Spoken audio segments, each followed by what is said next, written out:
kids Shoot your friend in the version. ass. It's Yeah. fine. Bow chicka bow wow. if you know what I mean. Yeah. Like Chuck and Just a good old Joffrey. hunting trip. Just two bros. Yeah, like the two bros in Brokeback Mountain. They're just driving cattle and Not knowing how playing some grab ass. Not knowing how to quit each other.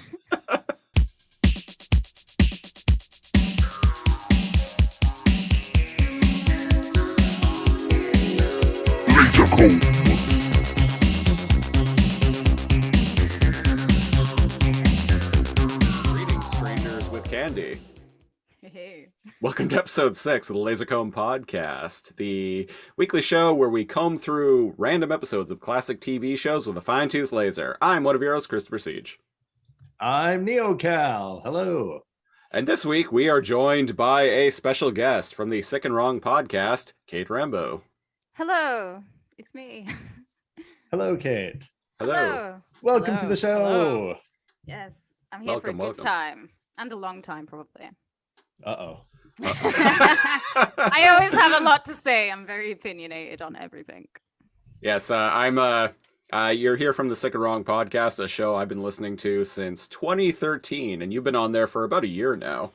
Yeah, I think Halloween is the 1 year anniversary where I officially joined the Sick and Wrong family, taking over from the last host. Yeah, I love it. It's a blast. It's a good time. Yeah, and the show has definitely taken a marked improvement, in my opinion. I thank you. But of course you would say that. Under duress. No, I was he's pointing the gun at his head. I am, literally.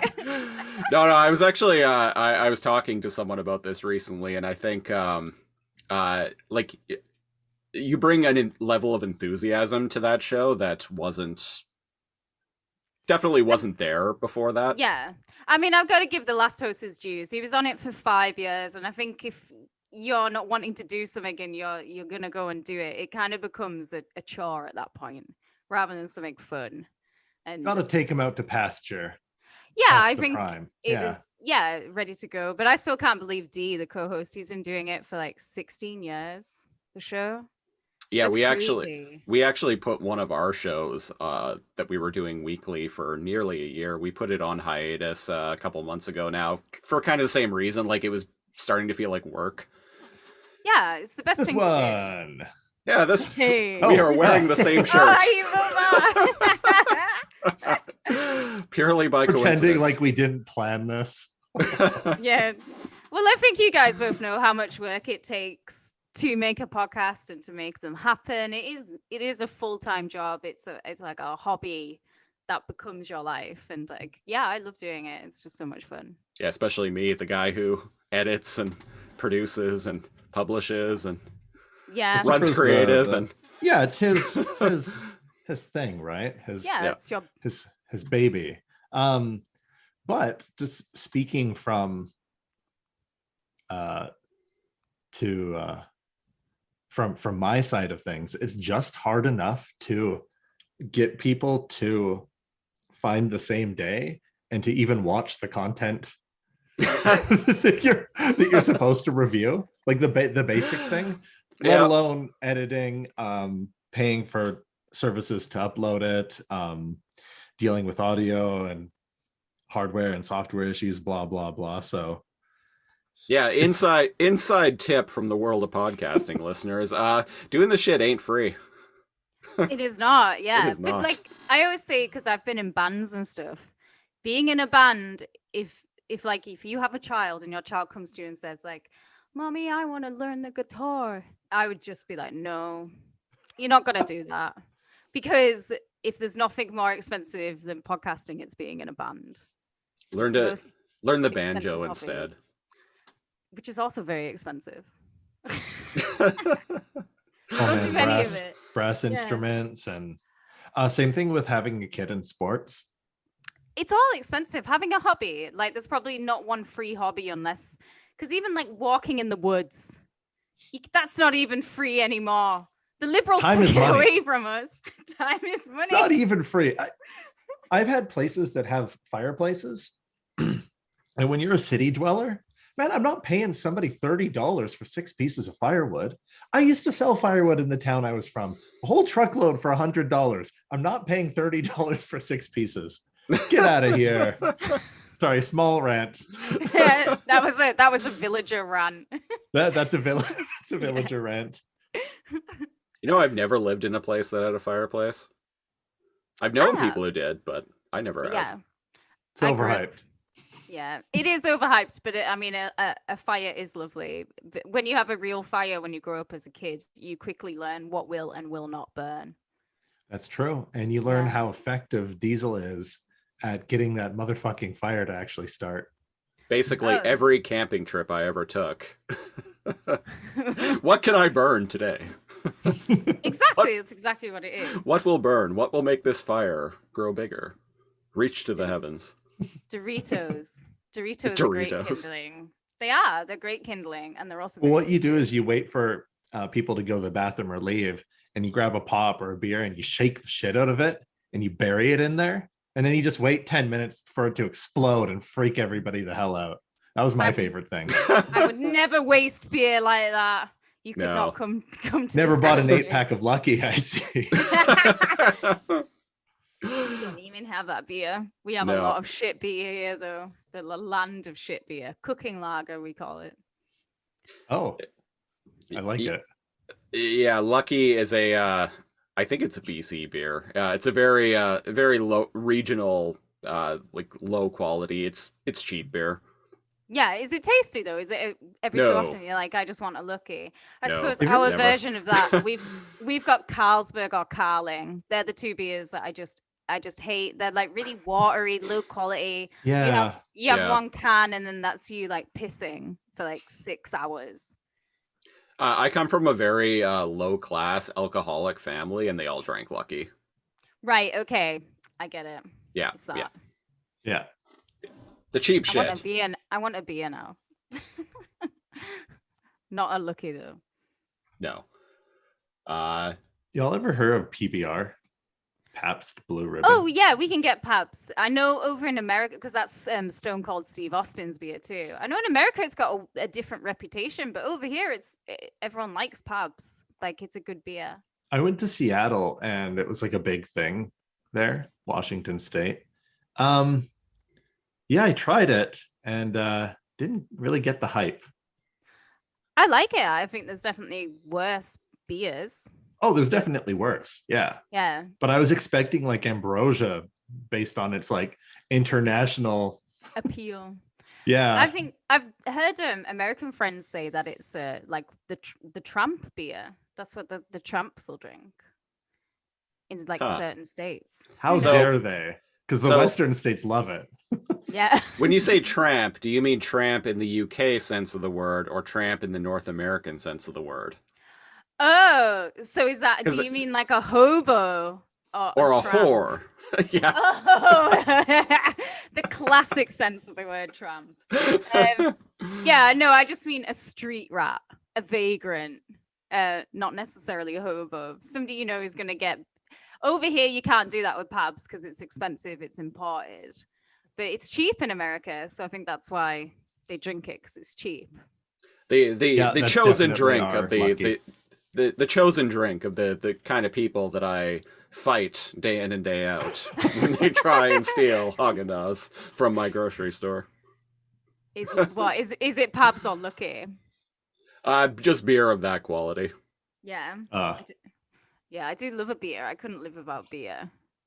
It's one of my favorite drinks. It's a fun drunk. I used to be a big time beer drinker, but I stopped drinking it regularly a few years ago because it's too many calories. And I know, it's like basically bread in a can. But I'm European. It's like such a big culture of like beer drinking over here. We have like access to the best beers in the world, so that's probably another reason why I could never not drink beer. Like Heineken. I love Heineken. Heineken is a great beer. Yeah, Heineken is a great beer. I mean, it's Dutch. All the Dutch beers are amazing. And then we've got like Bavarian beers and the German beers. And the Balkan, like Poland has some amazing beers, like Czech, Poland. Yeah. Yeah, and we can get all of them for cheap. So. Oh, Not Yeah, here. see? You can get them, but they're not. Well, the love it. versions that we have here are not like the same versions that they have over in Europe. It's like a version of the beer that's made specifically for this Yeah. market. That's like us with. Like, Don't tell me these things, Budweiser. Christopher. But if I they thought still I was taste, legit, damn it. But if they still taste good to you over there, imagine like how good they taste over here. It's they're all to do with the water and stuff in it. You know. Yeah. I don't like know, poutine but in the United States. I made the mistake of ordering a poutine in Seattle. We Hope have you like a shredded grated cheese and like watery gravy. Okay, yeah, right. Kate, do you want to tell Cal about your guys' version of poutine? So, well, this only exists in the north of England and like in Scotland. You couldn't go to London and order this, or the south. They think it's weird. So we call it chips, cheese, and gravy because that's literally what it is. Yeah. You can only you can't only really get it from a chippy from a chip shop, and it will be the chips with shredded, grated cheddar cheese, just cheddar, a mound of it, and then they use like really thick, like a beef gravy on top, and it all just melts. It used to be my favorite hangover food because it's just so easy to eat, and it's like red hot. I love it. I mean, it does sound pretty good, but I mean, poutine sounds great. I would eat both. I would not have like if there's cheese, melted cheese involved, and chips. I get it. When is it bad? I still buy 7-Eleven nachos. There's Every an like couple admission. months, I go and I buy. You know how it has like the plastic over top, and you go and get the free chili and the stupid cheese from the machine. The like hot, like melted, like queso type concoction. Yeah, I don't know. Do they have that over in the UK? No, we don't. You would have to go to a cinema. The cinemas sell that type. have. Okay. Yeah. That's where you can get stuff like that. But we all have like our foibles with food where you know it's wrong, but you crave it and you gotta have it. Hot dogs, nachos. Mine is a this is a product that actually only exists in Canada, but it's made by Pillsbury and they're called Pizza Pops. I fucking knew you were God. gonna talk about your What pizza is- pops. Are they like little? What are they? You have to describe them to me. They're kind of like a microwavable calzone. Are they small? They're small. Yeah. They're like maybe like 5 inches long. I want them to exist here. And I'll find a picture of them for you. Conceptually, they're basically a calzone, but they're like really low quality, and like you microwave them for like 2 minutes, and that like the dough is like super soft. But That sounds like we have a brand here. I don't know if it exists in America called Chicago Town, and they make microwavable pizzas, but they kind of do high-end pizza. High-end, I say in there because they do vegan pizzas, but they do cheap pizzas like that where they're tiny, they're really small. You microwave them. I feel that would be our version, but you would have to fold it over. Wait, what are these called again? Chicago Town. Don't. Chicago Town pizzas. Chicago Town Pizza. Yeah, they're microwavable, but they've got a certain like kind of like quality to the dough that I feel that's what you're. I really want beer now, and I really want a pizza. Yeah, these are like we have things like this here. Yeah, definitely. I'm gonna send you a link to a picture of Pizza Pops. Pizza Pops is so cool. It just sounds like something you'd be like, you kids want Pizza Pops? Everyone's like, yeah, kids. Yeah, kids love them. Yeah. Oh man, I don't even know if I can. I have like poor kid growing up flashbacks whenever Christopher talks about Pizza Pops, where you have to like feed yourself and the parents don't care, and you're just like, oh, I've eaten nothing but like Kraft dinner and Pizza Pops for 2 days. Kraft dinner being a Canadian version of boxed macaroni and cheese. You know what they kind of look like? They kind of look like ravioli, but in a pastry. It's like big and dough, like a the big outside's doughy soft and ravioli. doughy. Yeah. I see that. Yeah, but they're my like my shameful like drunken food. I love your rant, your horror story of the nightmare roommate that ate like 50 fucking two of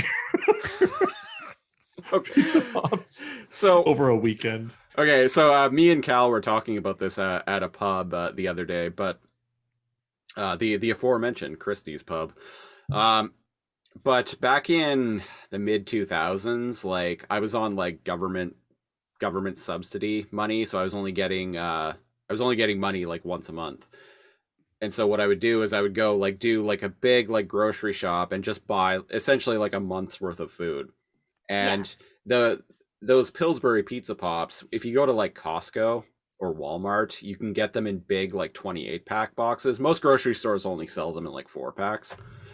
But at like big box stores, you could get 28 pack boxes. So I went one day and bought 2 of those. So 56 pizza pops in total.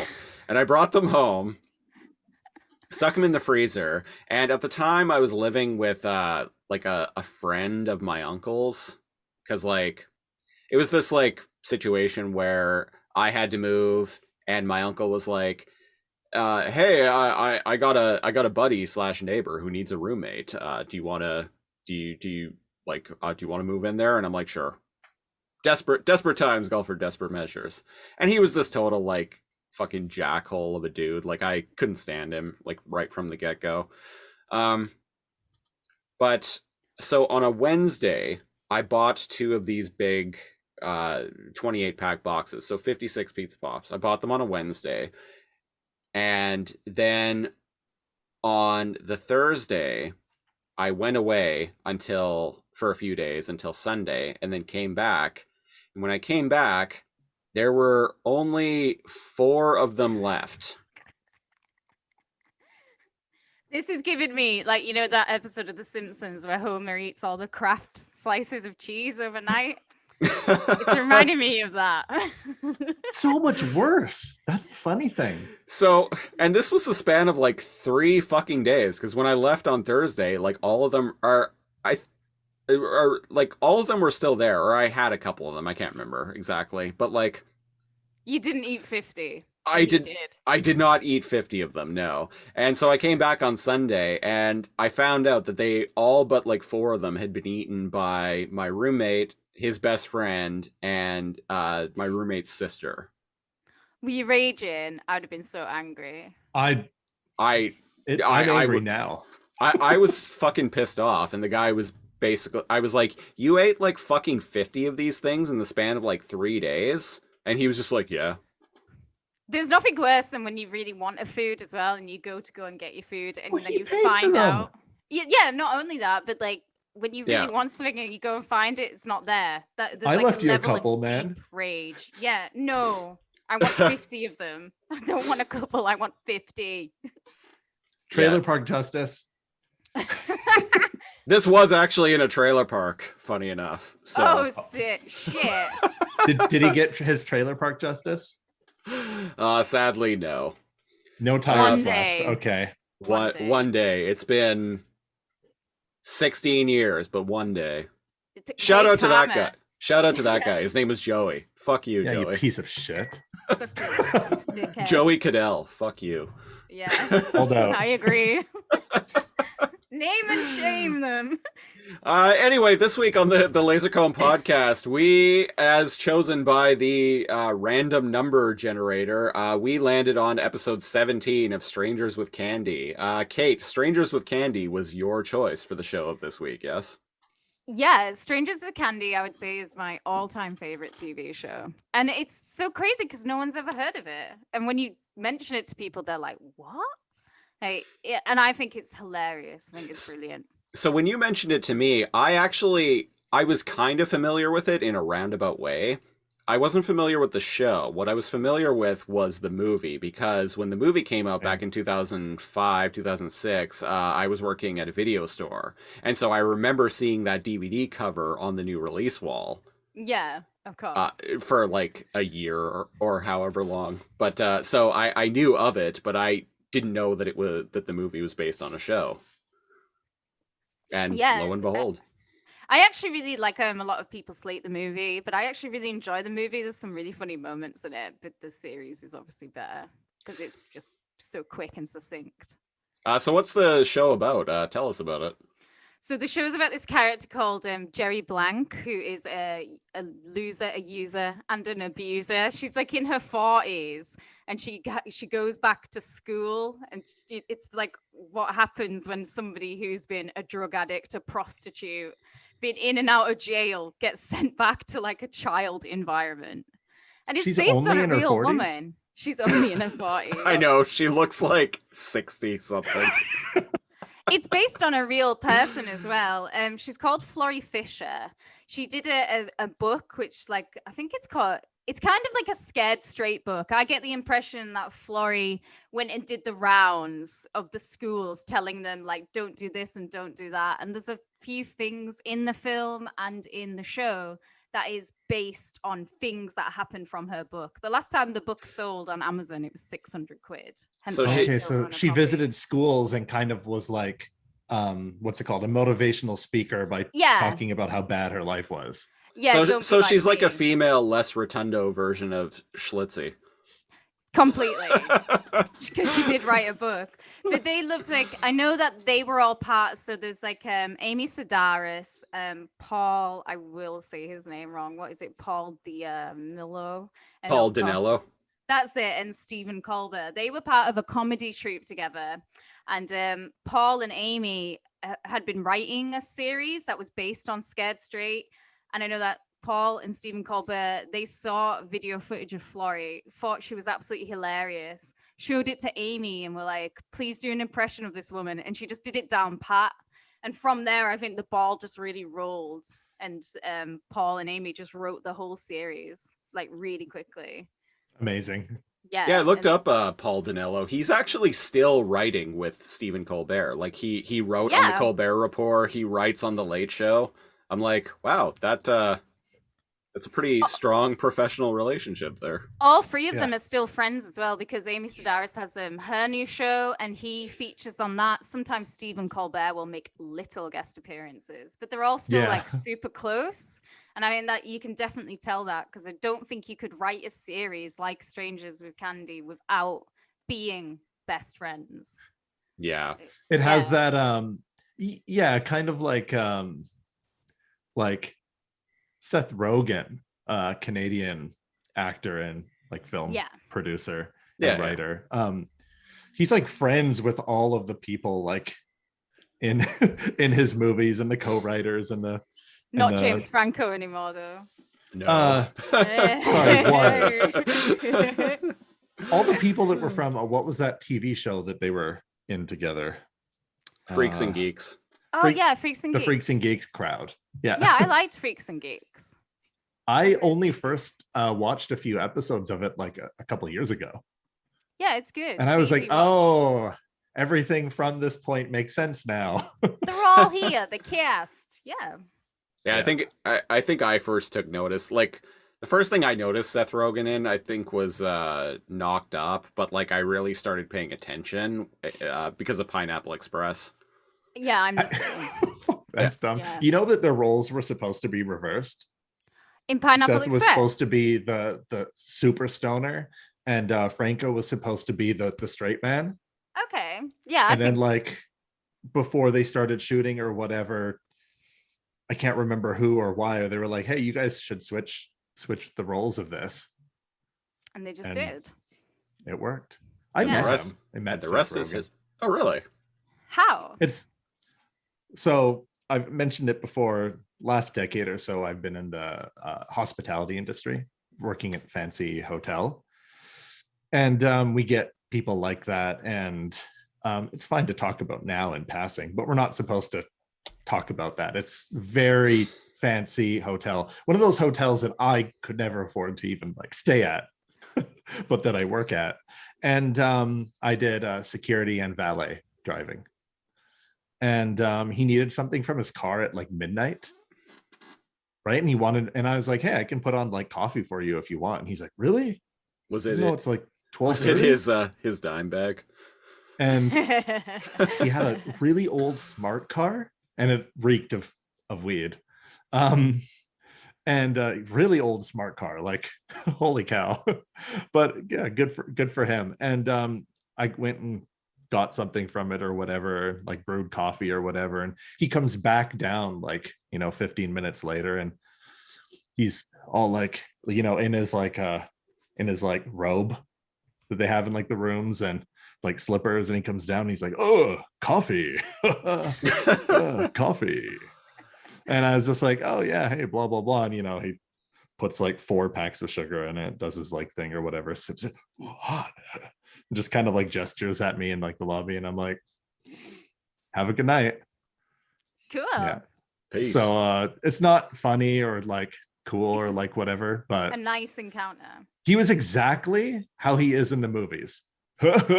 Like his laugh and like everything. Like I realized after that moment that like he just plays himself in all of the movies he's in. I get that impression. Yeah, that doesn't surprise me at all. Yeah. Yeah. All right, do we want to get started talking about the episode? Yeah, love this episode. Season 2, episode 7, episode 17, overall originally aired on March 7th, 2000. It is called To Love, Honor, and Pretend. It's a great episode. It doesn't waste any time. I noticed that the plot moves quickly on this show. Yeah. One of the things I liked about it. Yeah, definitely for me, because I especially notice this as I'm getting older. I don't like television anymore. I don't slow dramas. Yeah. I don't have like, when it's like season 6, episode 20, and every episode is an hour long. I just don't have the mental capacity to like devote to this anymore. I just don't want it. I want it to be short. Nobody got time. I'm the MTV generation, baby. I want it like quick and fast, and to be like, oh, I've got some place to be in 30 minutes, and you can squeeze this in. So I kind of feel that. In a way, what I've noticed as I've gotten older is I rewatch things less than I used to. I can see what you mean. This I've watched a million times, and I would still watch. Yeah. Like when I was younger, like if I liked something like a movie or a TV show, I would watch it several times. Like I would watch through the same shows like over and over again. And now I'm just like one and done. I'm like, yeah, cool, okay. Yeah, I can see that too. It feels like we had more time. Oh, we sound like such old people. That's totally what you say. Like, where does the time go? But technically, I had less, and I watched more. Yeah. The years get shorter every year. I can't believe technically it's winter. True. Sorry, as far as memory goes, it's true. Yeah. Your comprehension of like time is relative to your basically how much you've experienced. That's just how the human brain works. Yeah, like when you're 10, summer feels like 2 years. And you're like, I have to go to school. I barely know if I can still write. Right? Because 1 year when you're 10 years old is a 10th of your life. 1 year when you're 50 years old is a 50th of your life. Well, I think I remember a 50th of your life. Einstein came up with that good allegory for the relativity of time, where he's like, so if you're sat on a bench by yourself, time moves really slow. But if you're sat on a bench next to a really pretty woman, time's going to move much faster. So I had never heard that. Yeah, there you go. There's Einstein is a fan of women, I hear. And time flies when you're having fun. Yeah, exactly. That's what he said. He dumbed it down for me. So thank you, Einstein. It's a real Einstein quote. Einstein doing God's work. Or he wouldn't like that. He wouldn't like that. He's rolling in his grave right now. Or God doing Einstein's work. God doing Einstein's Food for work. thought. Come on, pick up the slack, God. So what the basis of this episode is, everyone has to partner up, pretend that they're married, and if they don't kill each other by the time a week passes, they pass. It's a very assignment.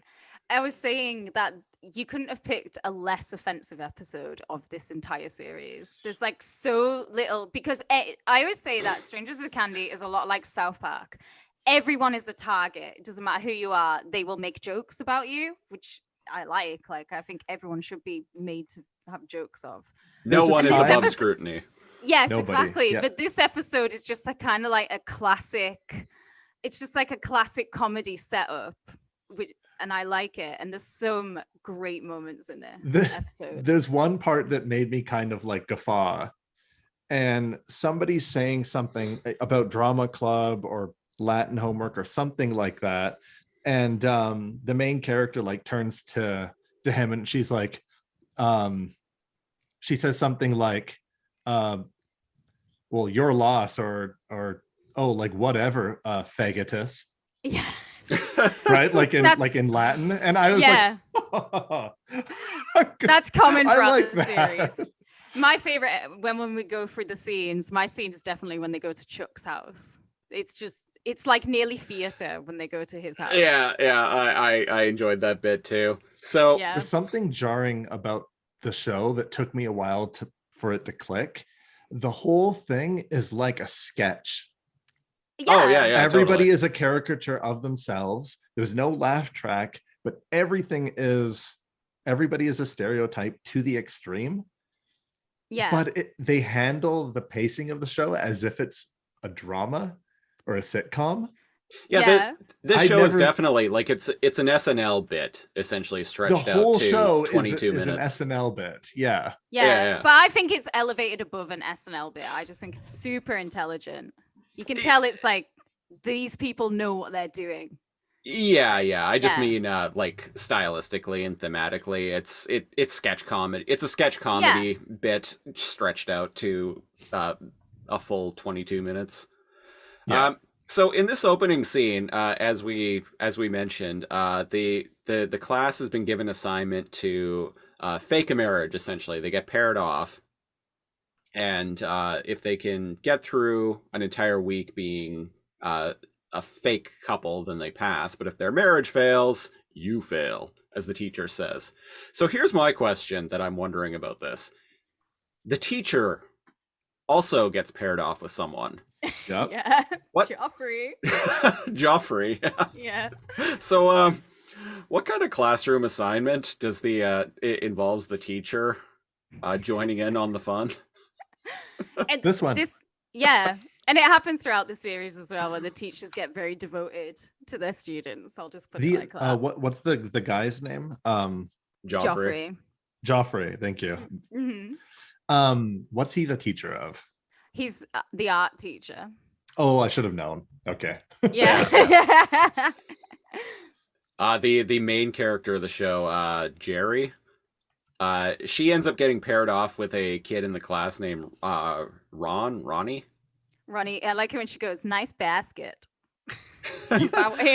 She's so predatory, like sending a 40-year-old jailbird into school. Right? Yeah. So, correct me if I'm wrong, but she didn't originally get paired off with him. Ronnie was there was an odd number of students. So Ronnie, the teacher tells Ronnie that his wife drowned in a fire. That was someone else. That was Orlando. That someone else? Oh, yeah, that was Orlando. Okay. Yeah. He's like the class kind of loser. She's like, okay, you can be a widower and your wife drowned in a fire. Yeah. But I like that the teacher is taking part in it, but instead of going with the kid who didn't get paired off with someone, she goes with another teacher. And it's like, hold on, wait a sec. She goes with the another person that she I get the impression like kind of wants this to be an actual thing with. There's also like the hidden undertone that we're quickly going to find out that Joffrey is in a romantic relationship with another teacher, and she's definitely batting for the other side. So I love the fact that they pair the two homosexual teachers together in a fake romance. It's interesting. Yes, their relationship's amazing. I like how quickly everything it does. There's no build up and climax to the show. Everything is bad right from the beginning and just gets worse. Yeah, that's a there's great no analysis. People try and then they butt heads and then they like fall apart or whatever. Nope, everything's just bad the whole episode. Yeah. I didn't so I wasn't entirely clear when I was watching this, and to be clear, I've never seen another episode of this show, and I knew very little about it going in, so I went into this like completely blind, which is one of the things that excited me most about doing this podcast in general, is just like diving into something, like having no idea what's going on. Yeah. I wasn't entirely sure about the relationship between Joffrey and Stephen Colbert. I can't remember what his name is, but Chuck. Well, no, Chuck. No. I could tell that Stephen Colbert was very into Joffrey. The bowling scene. Yeah. Every scene with them. Jesus Christ. Every scene, the shooting range. Oh, yeah. Oh, the shooting range in the school, but I love it when he's shooting his wife. His fake wife. I almost missed that, yeah. But I wasn't entirely sure if like they were actually in a relationship or if Colbert was just like super into him and super possessive. No, they are in a very kind of, it's a devoted relationship, definitely. But it talks about it in hidden tones. Of course, in hushed tones. Yeah. Come now, because this it's is like, the year 2000. Do we want to go into the basement and show me your like train set, my again, drill press, or whatever? Drill press again. And seen then it 1,000 times, Chuck. Yeah, I've seen it 1,000 times, Chuck. And the wife is like, but you've never been here before. I'd love to see that. Yeah, and he's like, that's what I would say. Yeah, it's so good. I love it. So they have like a fake wedding ceremony in the classroom, and this like preacher comes in and like, oh no, it's the principal or the principal. My Principal favorite Blackman. fact. My favorite fact about Principal Blackman is that this is the only thing he's ever worked on. I get the impression that they knew him from their comedy group, and they just loved him, and they were like, "Can you please come and work on this show?" Oh, so he's not an actor. This is he just is like not the an only actor. thing he's in. It's the only thing he's ever done, and he is one of the best characters. He has so many amazing moments throughout. Yeah, really. Yeah. With that voice, like he's done nothing else, like not even any voice work or anything. He's just Strangers with Candy. Well, he's a great actor.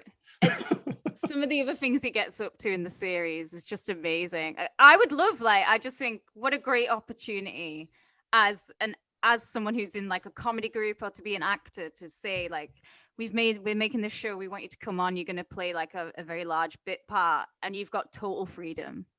Like that's like so many actors' dreams. I would love to be offered that. If someone said that to me, I'd be like, of course I'm going to come and do that, and then I'll never work again because I don't want to work and do it like that. Well, we'll let you know when we finish our Too Much Energon radio play. Yeah. Oh, I'll come and have a large bit role. So what a great opportunity. And he gets, like I said, he gets loads of classic parts. People definitely will know him if they've seen the show. I wanted to see more of him. Yeah. Well, he's in every episode and he gets great moments. Quick sidebar. I like that he throws rice at the kid that didn't get married. Quick sidebar. Me and Cal have actually, because much like you, Kate, I studied creative writing in university, and I did a fair amount of writing audio dramas in my like 4th year classes. So I've been thinking now, especially because we've been recording and doing podcasts and whatnot for like over a year now. So I was thinking, I'm like, hey, this might be actually a good time to like get back into doing audio drama. So if you're interested, I'll hit you up for some voice work. Yeah, I'd love to be a body character. My dream role is when I'm older, I'm gearing up to all of this, is that I want to have a bit part playing old crones in films. I do a really good old crone impression now, but in 30 years' time, my old crone impression will be nailed. So you'll be like the Judi Dench of like old actors.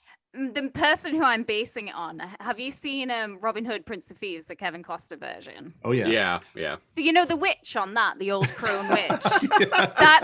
That's the role I want in like every fantasy film. I kind of want to be you like just play the old wench. Yeah, it's like how John Carpenter always hired a guy called Buck Flowers, and Buck Flowers would be the tramp in every John Carpenter film. That's what I want. I want a director. So you want to be typecast, but you don't want to be typecast until you're old. Until I'm old and have perfected my impression and role. See, I see what you're saying, but I see you more not as the witch from Robin Hood, Prince of Thieves, but Tracy Ullman in Robin Hood, Men in Tights.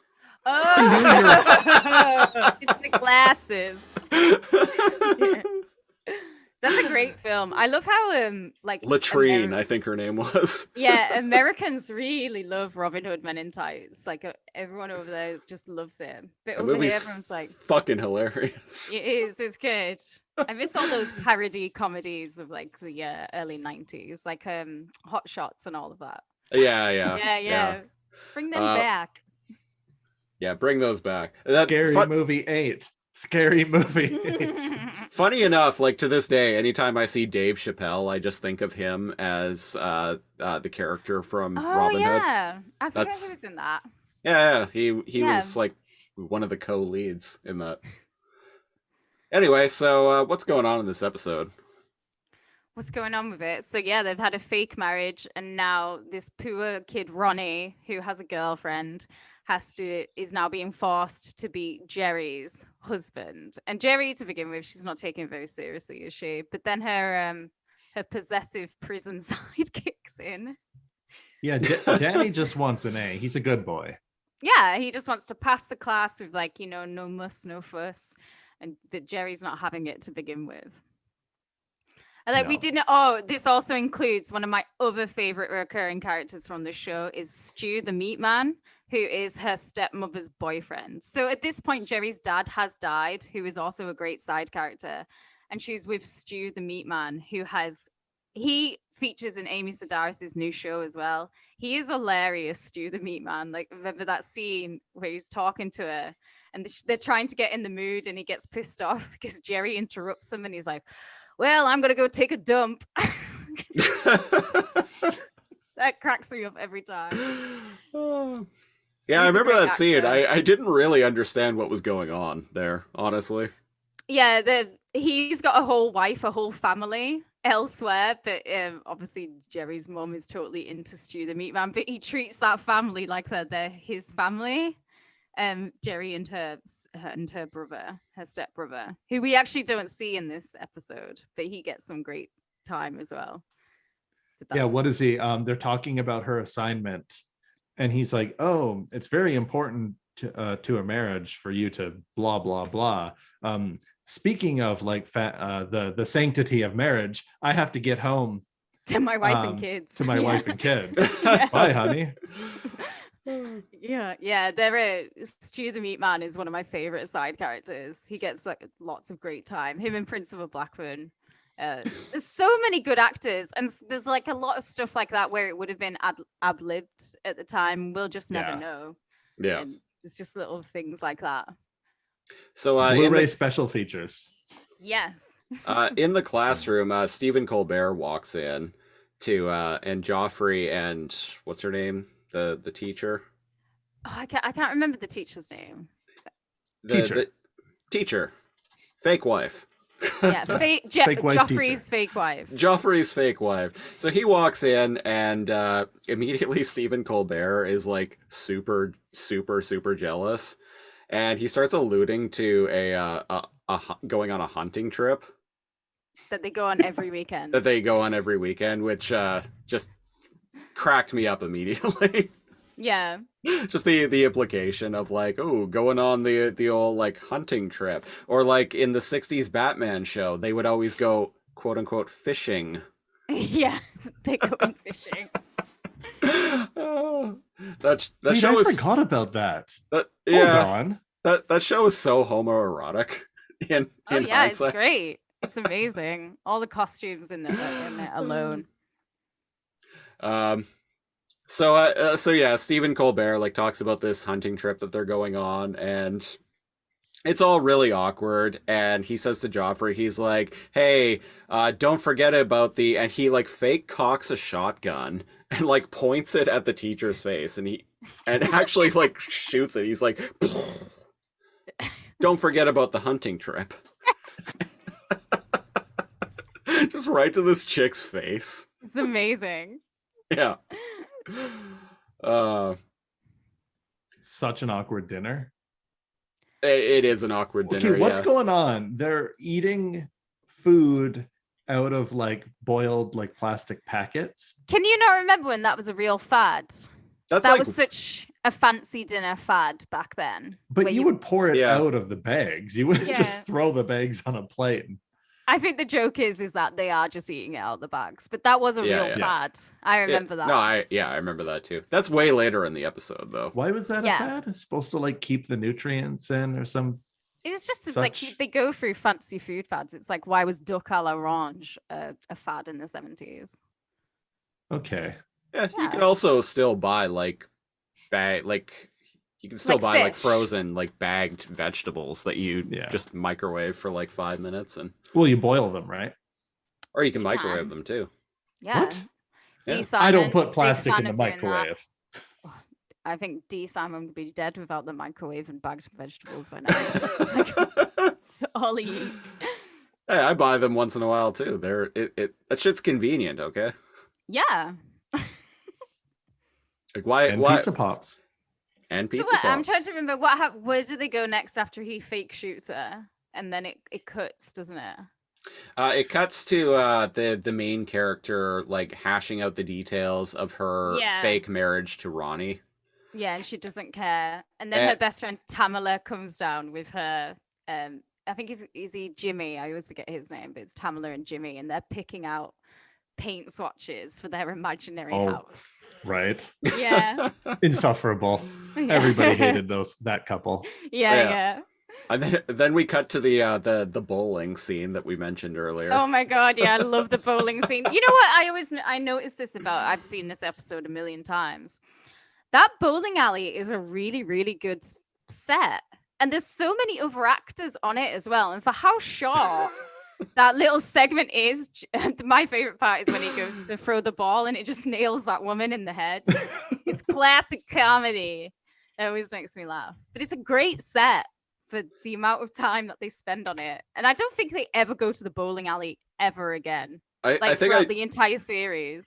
Oh. I think I've definitely found the episode art for this particular the show art for this particular episode. It's the bit like when they're bowling and Joffrey has the bowling ball in his hand and Stephen Colbert like gets behind him, puts one arm around his back, and, like grabs the back of his hair and like pulls his head back. Well, it starts off like a ghost moment. Yeah, that's right where he's just like, no, here, like, because what does he say? He's like, oh, I wish I could strike like you. Yeah. And he's like, here, okay, spread your legs, like bend your knees, just arch your back, those hips and it slowly turns more and more gay to the point he's just embracing him and pulling his hair at that point. Like, it just shamelessly goes completely overboard, and then it cuts to other people bowling, looking at them. Yeah, just watching as he's like, he like takes his hand and puts it around and like straight up like grabs his chest, and they start like rocking up. They're grinding. They're dry humping. They're grinding. So Christopher, are you still confused about what sort of situation they got? What relationship they have? Hey, there's I nothing... like your idea though. I like your idea. There's nothing wrong with Stephen Colbert is just really into. Yeah. There's nothing wrong with a little bit of thrusting between bros, okay? Yeah, it's true. As long as you say no homo before you do something like that, that's the classic. Completely fine. Yeah. They both had their socks on as well. I'm assuming they both had their socks on. Yeah. Oh, that's true. That's right. It's not sex if you have your socks on. Yeah. What was that old meme from like 10, 15 years ago? It's not gay unless balls are touching. So as long as they keep their bowling balls away, from each other. It's that's not even a meme. That's shit that like people were saying in the 90s. Yeah. It's not gay unless balls are touching. I don't make the rules. We do now. We do now. on this show, you can. Yeah, like I always say on these shows, I don't make the rules. I don't make the rules on these shows up, except I do. The Overlord. Yeah, like you said though, it's a really interesting scene for something that's like never shot again. Yeah, and I just noticed how elaborate the set was and what a great job like the set designers had done with it, and just all the extras. I just thought they were at a bowling alley. Yeah, there's like so many other extras there as well, and I just love that chick who gets nailed in the head with the bowling ball. She just goes down, and it's just little things like that, which is total classic comedy. Like, what's funnier than violence? Like, what's funnier than throwing something and hitting a man in the groin? Exactly. Nothing. Yeah, so Stephen Colbert says something along the lines of like basically let's shoot a load off and then go and hook up later.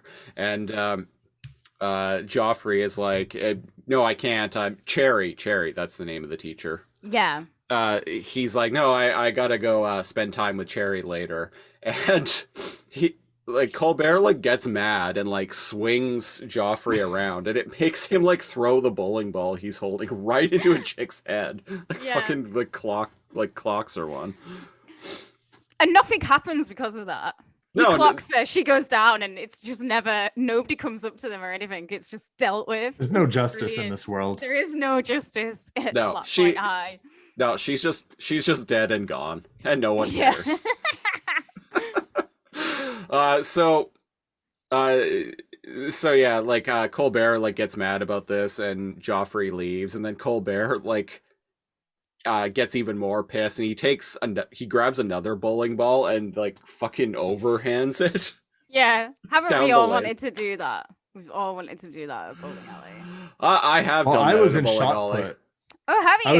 I was in shot put in high school and college, so I've done that with a heavy metal ball, but never got to throw it at pins. Yeah. What did you do at the bowling alley showing off, Siege? No, I was drunk and mad.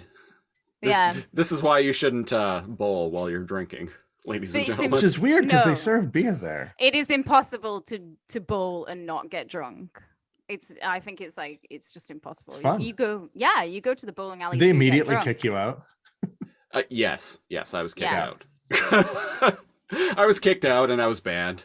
Although I went back there, I think like 6 months later, and no one remembered me. You just shaved your facial. You see a sign. There's like a blacklist sign, and there's 3 pictures, and one of them is you. You just changed your glasses and a hat and your facial hair, and you're good. Amazing. Yeah, I just shaved off the goatee. Yeah. Put on a different hat. Yeah. Good to go. Yeah. All right. Next scene. What's going on here? Main character. Oh, this is the dinner scene, I think. Or no, we're not there yet. No, we're not at his house yet. We're getting there. I think is this where she comes home? No, where she comes home and it's her stepmom with Stu the Meat Man. With Stu the Meat Man. Oh, right. Yeah, this is the Stu the Meat Man scene. Yeah. They're having a little talk about we've talked about it now. It's fine. We're jumping around and talking our favorite parts. Yeah. Yeah. I feel like Jerry doesn't like Stu the Meat Man. They have definitely a love-hate relationship. Let's put it that way. Oh, okay. Yeah. But I don't want to spoil some of the classic moments he has. You have to watch if you want more. Okay, I'll have to learn more about Stu the Meat Man. Meat Man. Got to do some legitimate journalism here. Mm-hmm. And then where does it go after that? I think is this when the jealousy starts? Oh.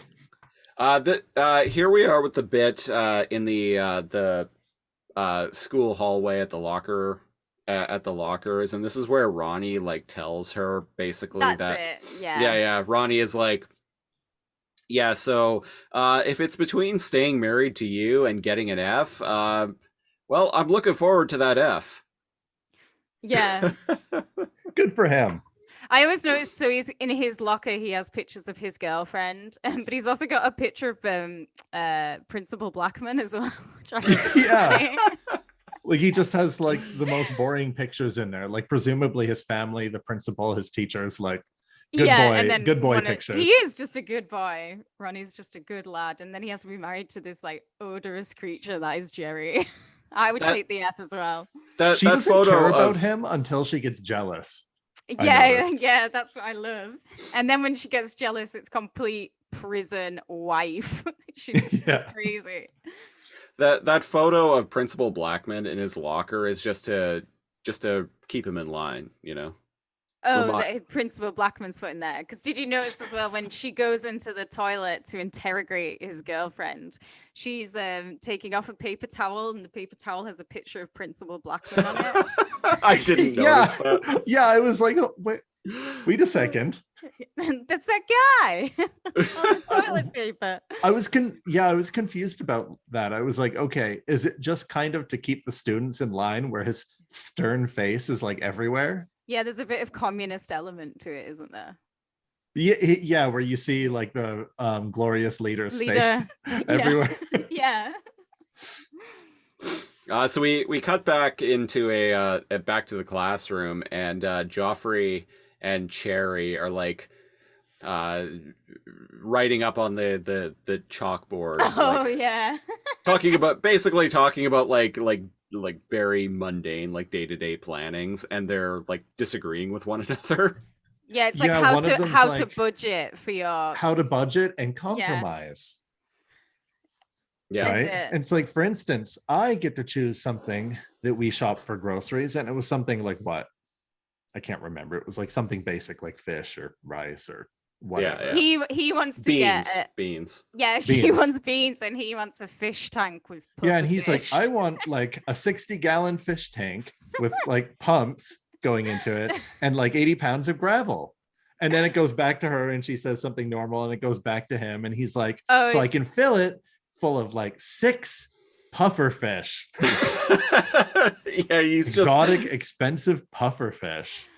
And I love the joke that comes after it when she's like, next up, I want a dishwasher. And he's like, we already have a dishwasher. It's your hands in the water. It's your hands in the water. Again, it's just classic comedy. That's like a Rodney Dangerfield joke. Yeah, you see it coming, but it's the delivery that makes which I can't do. Obviously. Next on my list, a Turkish bidet. What even is a Turkish bidet? I want a Turkish bidet. Joffrey is like, I like Joffrey as a character because he's like quite childish. There's another great episode in this series where he decides he's really going to make it as an artist, and he quits the school. He takes home his kiln, and then obviously he can't make it as an artist, and like, he nearly gets kicked out of his flat, and like that's a great another story arc for him. But he is like a childish kind of moronic character. I think that's why Colbert likes him, because he can have not Colbert in real life, obviously. Chuck. Yeah. Yeah, he has complete control. So the bell rings, and I like Cherry's follow-up to all of this. She's like, okay, class dismissed. Next lesson, spontaneity in marriage and how to prepare for it. Yeah. She's going to get a lot of good lines this episode. 10 out of 10 writing. Yeah. But this is when the jealousy kicks in, isn't it? Because Tamala, her friend, is like, "Oh, look at your husband. He's getting fresh with his girlfriend over there."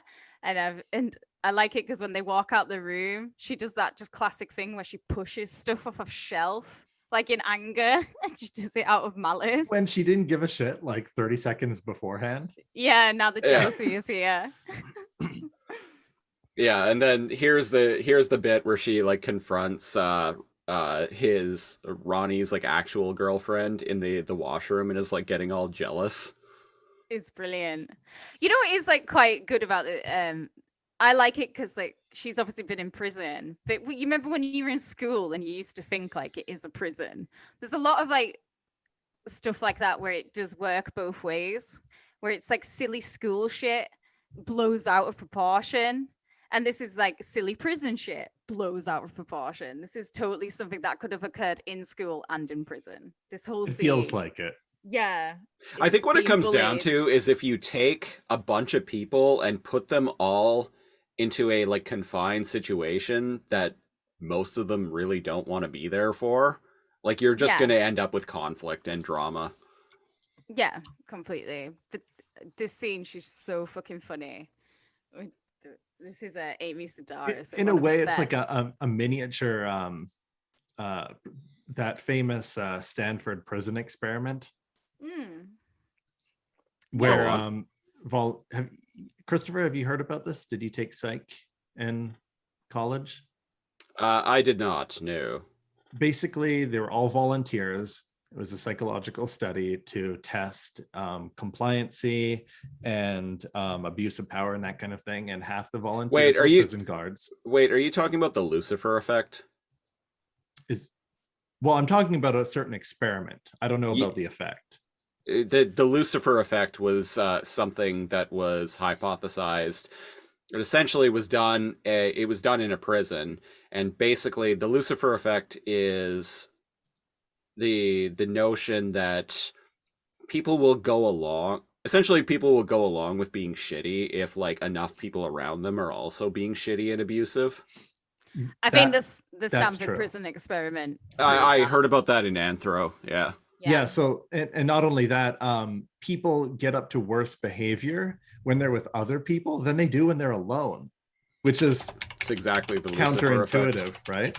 But in the Stanford prison experiment, the guards started acting like guards and abusing their power and like actually being physical and taunting and stuff like that. And this is all just regular people, like they're normal people. Us, we could have gone and like participated in this. Okay, so per Wikipedia, The Lucifer Effect is a 2007 book which includes Professor Zimbardo's first detailed written accounts of the events surrounding the 1971 Stanford prison experiment. Oh, okay. There you go. So the book, he's coined the term, even though it's a newer book, about the prison experiment. So I knew I didn't know the Stanford prison experiment part, but I knew the theory of the Lucifer Effect. Partially because there's I heard about it in Anthro, but there's also a black metal song called The Lucifer Effect by Amel Mathrak. It all comes together now. Well, we both learned something today. But yeah, the prisoners apparently started scheming and started planning riots and ways to get back at them. And it's just like they had to end it early because it was getting way too real. Yeah. And like you were saying about the Lucifer Effect, when you're given orders and that kind of thing to do a certain thing, you can get lost in it easily. And that's what's happening kind of at a miniature level with here. They're all like hyper accelerating as if they're all like been married for 5-10 years. And they're all bickering and they're all arguing and these like little things come up even though it's imaginary. Right. And it's creating like all this drama. And like I said, it was jarring at first, but when you realize the whole show is just a long sketch. Purelator truck outside. Hopefully you guys can't hear the beeping. Oh, I can hear it. I can hear it. How fun. He looked at me waving and then just like walked away. Well, fuck you.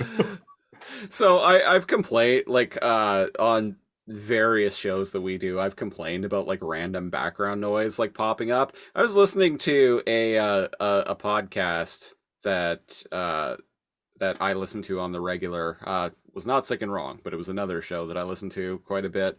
And cheating on Sick and Wrong. I'm a podcast whore. You're not even allowed to listen to your own podcast, you son of a bitch. Good thing I don't. No. But no, that like straight up, I noticed when I was listening to this yesterday, like there were wind chimes like constantly in the background. It was faint, but it was there, and I'm like, oh, okay, so you know what, the pros have this shit going on too. So I listen. Maybe I'll lighten up a bit. Is a Hollywood crime scene. I listen to that all the time. She has 4 cats. And the litter box is in the room they record in. So guaranteed Every single episode. And her cat, her big boy cat, he's called Melon. He's massive. He will come in and melancholy. He just comes in and he makes ruckus. And they just say, you know, they're laid back about it. They're like, okay, we're just going to pause till the cats calm down. And then they just come back and they get back into it. It's like, you don't have to be. I think if you're doing a serial, like a Wondery serial, yeah, you're in a studio, aren't you? You're not outside having to deal with real life. But other than that, I don't mind it. It doesn't bother me. They should just leave that shit in there. Like full on, Yeah. like stop talking and just like let the sound of the cat pissing in silence. Let the sound of the cat pissing just come through the microphone. People would like that. People love cats. I love cats. I too love cats. I love cats. I don't like the sound. I don't like cat pissing ASMR. Let's make it a thing. But I am on record for saying that. Oh, speaking of pissing, though, the sounds best part of... Sounds like something Harrison would have been into. Yeah, cat pissing in a litter. I like the end of this scene when she's interrogating her, and she calls her a slut a lot. And she's like, stay away from my man, slut. When she just goes to the toilet and unzips and like pisses like a man. Because she's standing up. Yeah, she's so alpha, so dominant at this point. She's like, this is my territory. And then just the jealousy is insane. It starts. Because after that scene, does it go back to when she confronts Ronnie at the locker and she's changed all the pictures? No, I didn't notice that. Yeah. No, the next scene is the shooting range that I mentioned earlier. Oh jeez. Culver and Joffrey. Yeah, I love it. I didn't even notice what he was shooting at first. Oh, the lady. Yeah. Well, I don't think it shows you until the end. To the end. But this is right. Yeah, this is when it sets up that they're gonna go around to Chuck's house. Cherry and Joffrey are gonna go around for dinner. To hang out, because that's what normal couples do, right? Yeah.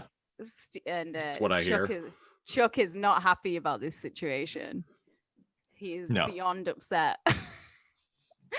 The end is great as well of this scene because they come out the shooting range and it's in the school. But Joffrey goes to put his gun in his cardigan and it just drops out and falls on the floor and he carries on walking. It's like so American. I love the notion of a shooting range at a high school. It makes sense, doesn't it? Maybe there would be less school shootings if you could shoot in school in a controlled environment. Yeah, give the teachers and the students guns. Hey, all it takes is one good guy with a gun, all right? That's the slogan. The American dream. All it takes is one good guy with a gun. I mean, we're poking fun at that, but that's actually what Republicans say is one good guy. Yeah, give the teachers a gun. What are the gun laws like in Canada? Could you go into a shop and buy a gun? Just hunting. No, you need a hunting license.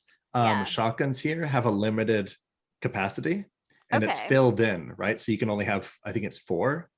Yeah. You can only like put like 4 or whatever. You can't have like 8 or 6 or like whatever. So it's like and hunting rifles have to be like bolt action. Right. So you guys couldn't say like go to the sleazy streets of like downtown Vancouver and just pick up a pistol.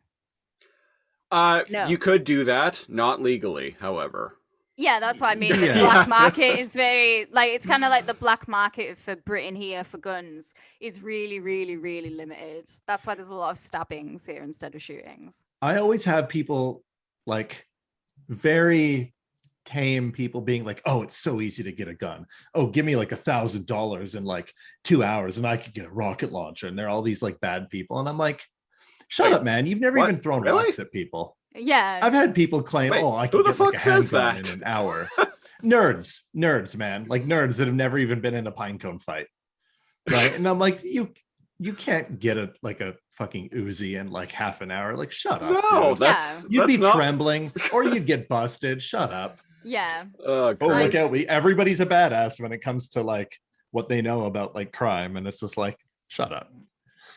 I was back in the mid to late 2000s. I was hanging out with a buddy of mine who was selling heroin at the time. As one does.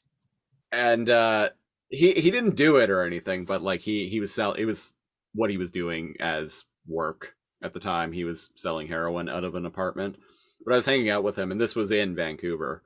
And this guy like actually showed up wanting to try and sell us guns. And he had like a duffel bag that had like a bunch of guns, and like he had like a bunch of like clips. He was like, well, if you do, he put out like a bunch of handguns, and like he put out like a This is rifle. like Scarface. Like on the table. He's trying to move product, man. And he was putting out like clips of ammo, like clips for guns he didn't even have. Like he put out a clip for. Yeah, it was nuts. Couldn't believe how fucking like it looked. That shit looks easy in the movies. Like it looks effortless, but like even a fucking like magazine of bullets, that shit is heavy. Like, I've never surprisingly heavy.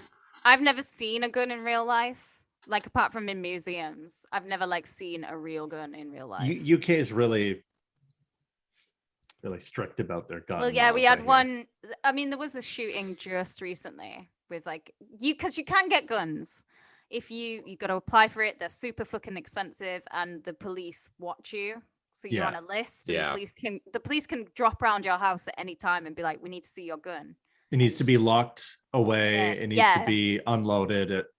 The ammunition needs to be separate from the gun. They ideally tell you to keep it in like separate rooms and stuff. So you can get guns. They're just like super expensive, and it's a fucking ball ache to have them.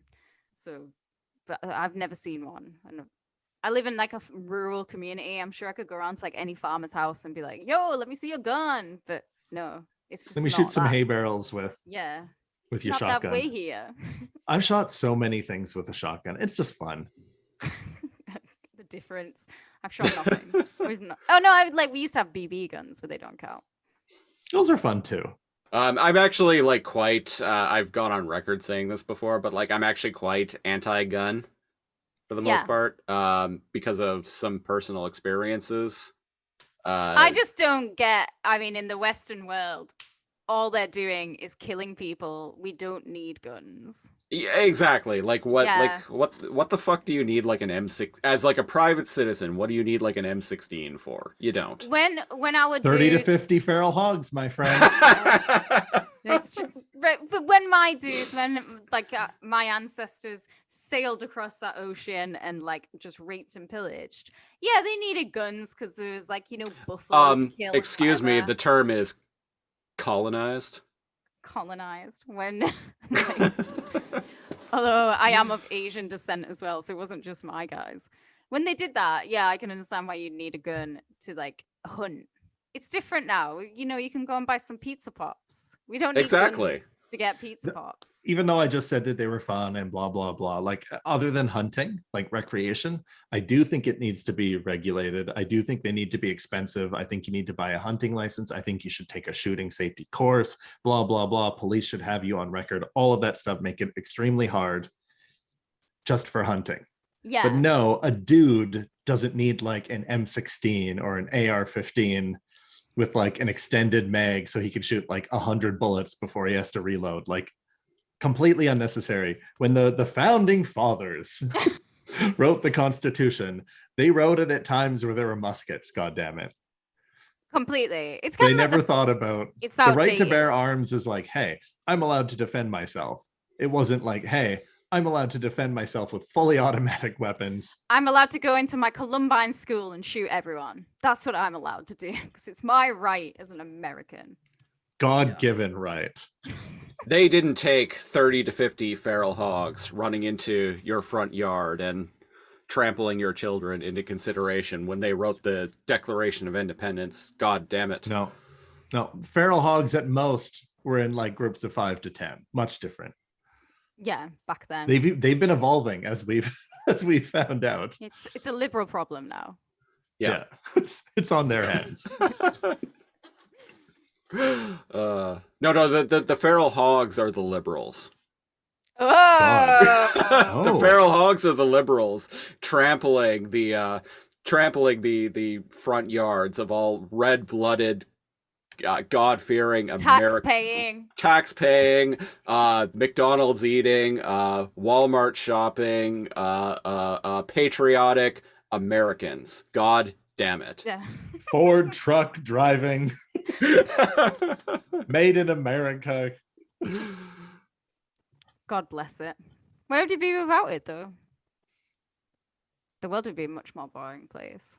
True. Very true. So, Canada would be a much different country. so after Joffrey drops his pistol, after it's agreed they're all going around to Chuck's house. Is that when it comes to the scene when they're at Chuck's house? Here's the locker scene where she's replaced all the photos. Yeah. And she's telling him how it is now. There's a photo of his girlfriend on the outside of his locker, and she wrote slut with an arrow with a Sharpie. I just noticed that. Yeah, that was my favorite bit. And yeah, then we cut to the dinner scene. Oh, the dinner scene's amazing because I love the build up to it. So just before they ring the doorbell, Chuck's there with like his head in his hand and his wife's like so unhappy. And you can just tell that relationship is fucking awful to be in. And Joffrey keeps mentioning like how great their marriage is and how it's an example. Yeah, with Claire. And he goes, who? He's like, your wife. Right. Yeah. Yeah. Oh, her. And the other favorite joke I love about this scene is so she comes in, they come in, Joffrey and Cherry's like, oh, I love your Madam Precious dolls. And Chuck's like, no, they're actually mine. I've got one from every country I've never been to. And then he starts pointing out and he's like, look, this little Navajo has a bottle of firewater. And if you look at this one with the hooked nose and the bag of diamonds. Jesus Christ. Just making a joke. Yeah. I love that. And so as funny. he's looking at the one with the hooked nose and a bag of diamonds, Yeah. he's like, hey, who touched these? Yeah, who touched my Peruvian shepherd? Seamus? And his wife's like, oh, don't. He's in bed upstairs with the chicken pox. He's like, you always take his side. You always take his side. And he's shouting upstairs. And he's like, son who's sick in bed. He's like, why can't I have anything? Right. Colbert is like, he's amazing in this scene. He's so funny. Yeah, he's a very good deadpan actor. Yeah, and then that's what leads to the food boiled in plastic, and they're all like, "This is delicious." Yeah, they act like it's such a delicacy. And instead of actually taking it out of the bag, they just have it like the veggies and the sauce in like separate bags on each of their plates. And like Colbert like takes like a piece of like steamed broccoli and dips it in this sauce in the other bag. I also, the other subtle thing I loved about this scene was that Joffrey and Claire are wearing the exact same outfit. They're both wearing leather pants with a blue shirt. And I like that when couples are like, let's wear the same. Right. Yeah. Very snappy dressers. I did not notice that until you pointed it out. Yeah. Colbert grabs a Bible and he's like, oh, we're going to say grace. I'm just going to read a random passage from the Bible here. I'll read something at random. And he's like, Leviticus chapter 20. If a man lies down with another man, both of them have committed an abomination. They shall surely be put to death. Amen. Amen. And the women look at each other and nod and say amen. Yeah. Oh, Christ. It's just a great scene. It's pure theater. I love it. Yeah. So what's the gist of what's going on in this this dinner party here? Angry resentment. Like sudden snaps of anger, because as if like everyone's been married and everybody's on each other's nerves, and then like immediate like cool down, like that like 100 to 0 kind of vibe. Yeah, and here's the bit that we talked about earlier, where like tensions rise, and Colbert is like, Joffrey, let's go take a look at the weight bench? Drill press. He's got the drill press, right? Yeah. Right, the drill press. He's like, I've seen your drill press 1,000,000 times. Like, yeah, and then they go down and he sees it. It's very funny. It's great. I've seen your drill press 1,000,000 times, but you've never been over before. That's what I would is say. what I want to say because I'm so excited to see it for the first time. Yeah. I like the angry the drilling. Drill. Yeah. That's what he does to like. Oh yeah, because he says he might not be able to go to their hunting weekend that they go on every weekend. Yeah, so like, all the couples are butting heads in different ways. Yeah. Yeah, including Joffrey and Cherry. And yeah, everyone. So when does it go back? It goes back to Jerry next, doesn't it? It jumps to the classroom with Claire and Joffrey. Right. Setting out glasses of champagne onto like school desks. Yes. Talking about how great that dinner party was. Joffrey is not happy though. He is not a happy man. No. Is this where she tells him that she loves him? She's fallen in love with him, and he's like, "I love you too, dear." And she's like, "No, I really love you." And he's like, "Gotta go." Yep. Yeah, and he does that little skedaddle out of there. A classic run. He does like that run slide out, which is again classic comedy. There's so much classic comedy in this episode. Yeah. I was thinking, I gotta go. Yeah.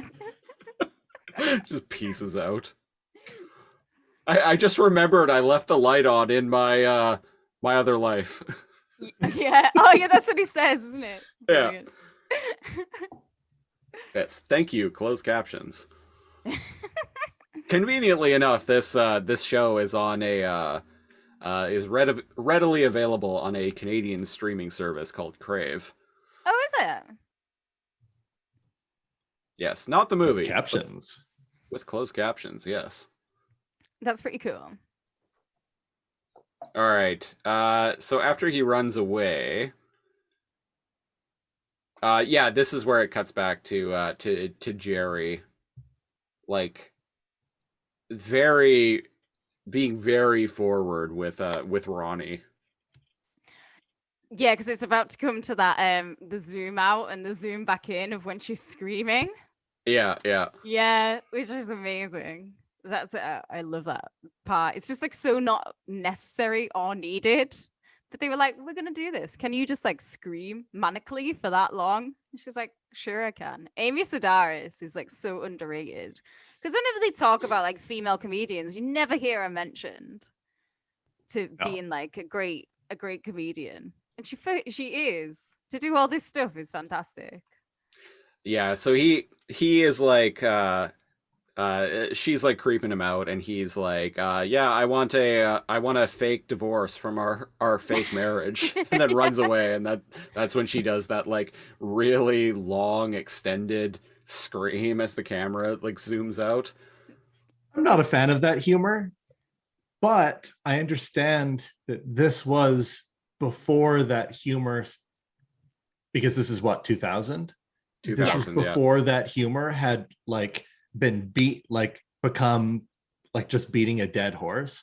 Like Family Guy did it. Like everything did that long, awkward, this scene is going on like 20 seconds too long kind of thing. And I understand that wasn't very popular at the time, but a lot of the humor is like mega cringe for me as somebody who's watched this for the first time.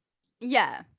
I can understand that. It's a bit, but I like it. I just think it's a great kind of to do that as an actor. I just think is really hard to do, and she just does it really well. And the nature of it is funny. Yeah, and the other thing I like is that you can see Ronnie like walking past the camera a few times, so he must be like going to his locker, getting something out of his locker, and then walking. And past then he comes back, but he's just walking slowly. And she's acting like he's like out of her life, but he's just like 5 feet away. That part I did like. Yeah, it came around because she's just yelling the whole time, and then he just like walks by in front of the screen again, and I was like, I like to think.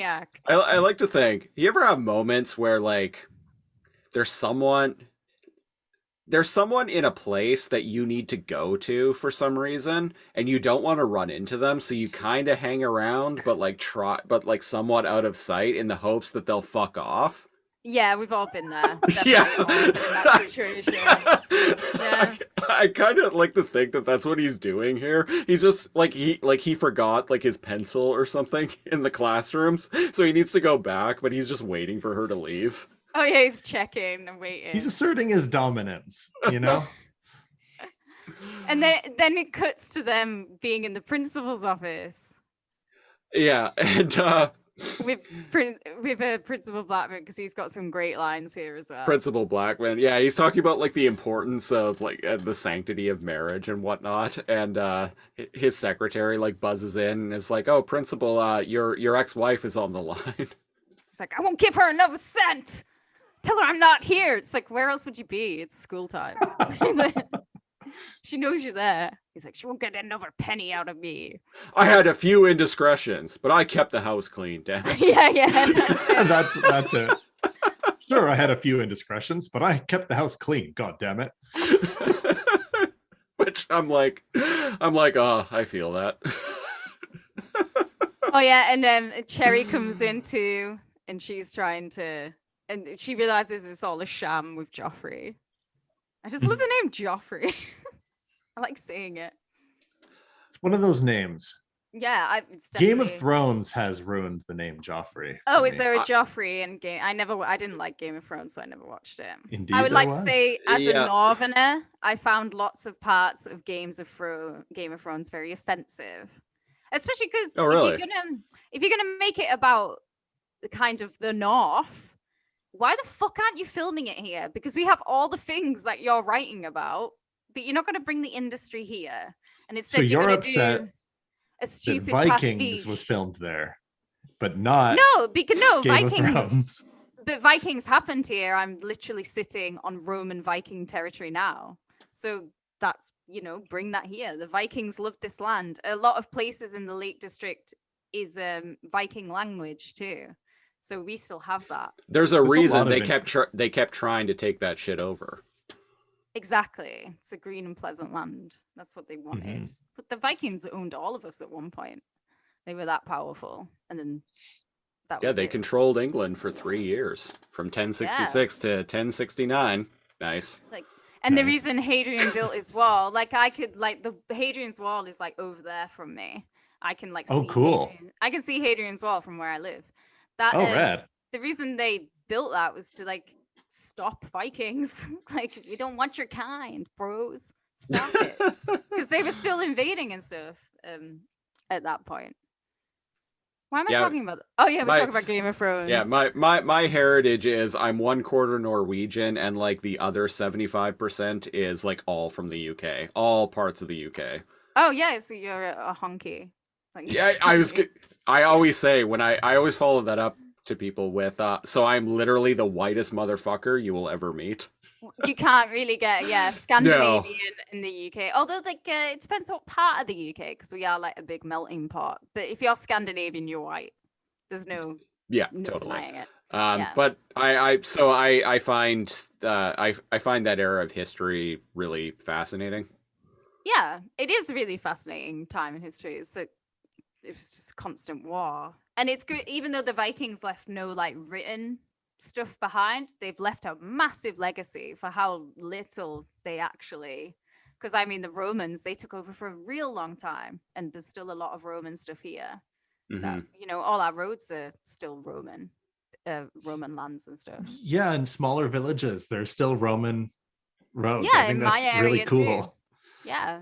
So Game of Thrones, I just found a bit it's kind of a pastiche of lots of northern characters where they're it's in the Lord of the Rings, all the orcs are cockneys.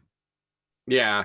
That's how I felt about Game of Thrones. I was so he's writing about a place where I live, about the North. In in theory, is a lot also, of it is Lord of the Rings sucks.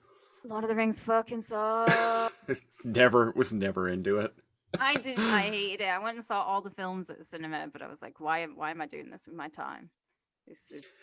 I've never seen it since. I was in Kate, me and you are the same age, I think. Yeah. I think we're both 36. Yeah. I was in high school when those movies came out. And I remember shortly after the first one came out, I was like 16, and stupidest fucking thing, but like someone asked me, like one of my classmates asked me, they're like, "Oh, did you see Lord of the Rings?" And I was like, "Oh yeah, I saw it." Because I went and saw it with a friend of mine. And they're like, "Oh, what'd you think of it? Did you like it?" And I was like, "Yeah, it was all right."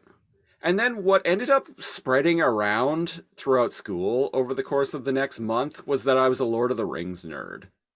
Oh shit! And so everyone, you were laughing or something. So everyone kept coming up to me and being like, "Hey, do you like Lord of the Rings?"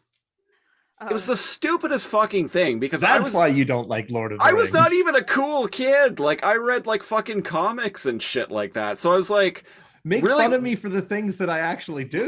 Yeah. Exactly. It was the strangest thing. I'm like, why am I getting like mocked for Lord of the Rings? Like I don't even fucking like this shit. Well, you do now. The rumors are there. The rumors that they come from somewhere, damn it.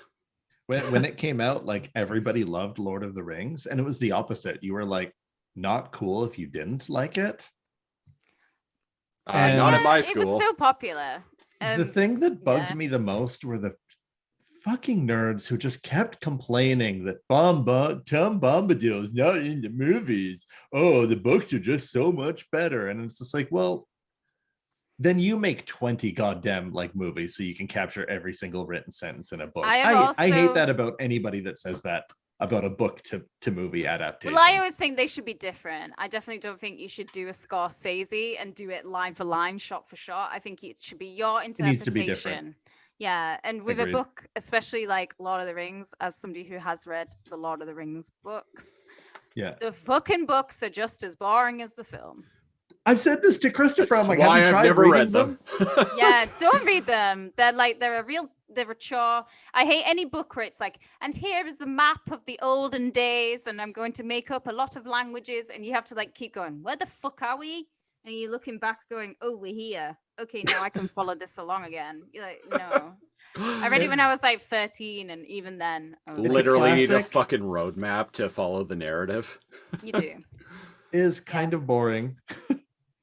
I say that about George R.R. Martin's Game of Thrones. Ice and Fire. Song of Ice and Fire. A Song of Ice and Fire. Yeah, those books. I tried reading 2 of them. Those books are boring.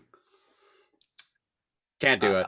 He is a good world builder and good at writing plot. A writer, well, when he eventually dies from eating too many pizza pops, whoever his ghostwriter is going to write phenomenal finish to his saga. Oh yeah, because he's still writing them, isn't he? Yeah. I feel like that guy. I recently, for another podcast I do, where we talk about book to film adaptations, I have been trying for the past 2 months to read Dune.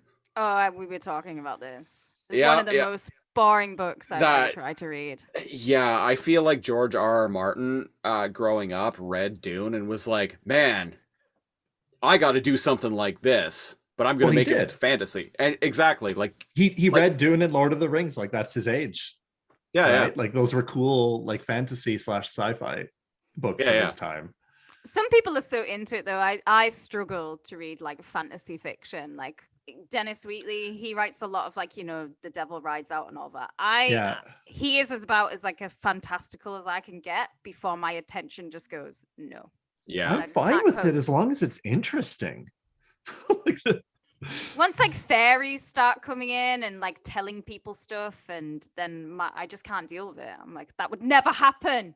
When there's inexplicable magic and like fairies and like just when you use magic as a Deus Ex Machina device.